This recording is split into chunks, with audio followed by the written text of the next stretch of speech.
বাংলাদেশের নির্বাচনী রাজনীতিতে উত্তাপ বাড়ছে আর ঢাকা ৮ আসন ঘিরে প্রতিদ্বন্দ্বিতা ক্রমেই তীব্র হচ্ছে।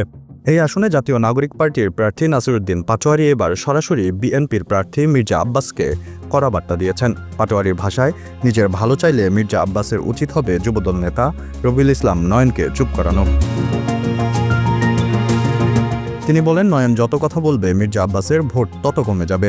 নির্বাচনী প্রচারণের সময় সাংবাদিকদের সঙ্গে আলাপে পাটোয়ারী দাবি করেন, নয়ন আসন না পাওয়ায় হতাশ এবং এ কারণে তার সঙ্গে মির্জা আব্বাসের একটি দ্বন্দ্ব তৈরি হয়েছে।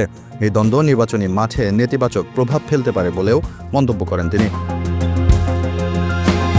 পাটোয়ারী আরও অভিযোগ করেন, তার বাসার সামনে সন্দেহভাজনভাবে বাইক নিয়ে লোকজন ঘোরাফেরা করছে।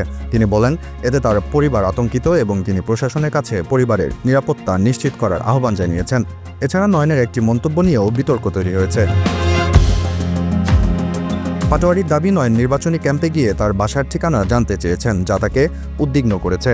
ঢাকা ৮ আসনে এই বক্তব্য এবং পাল্টা বক্তব্য রাজনৈতিক উত্তেজনা আরও বাড়িয়ে দিয়েছে। বিশ্লেষকদের মতে, প্রকাশ্য ব্যক্তিগত আক্রমণ ভোটারদের মনোভাবকে প্রভাবিত করতে পারে এবং নির্বাচনী পরিবেশকে আরও উত্তপ্ত করে তুলতে পারে। এখন দেখার বিষয়, এই কথার লড়াই কতটা ভোটের ফলাফলে প্রভাব ফেলবে আর রাজনৈতিক উত্তেজনা শেষ পর্যন্ত কোন দিকে মোড় নিবে। দেশের পত্র, ডেস্ক রিপোর্ট।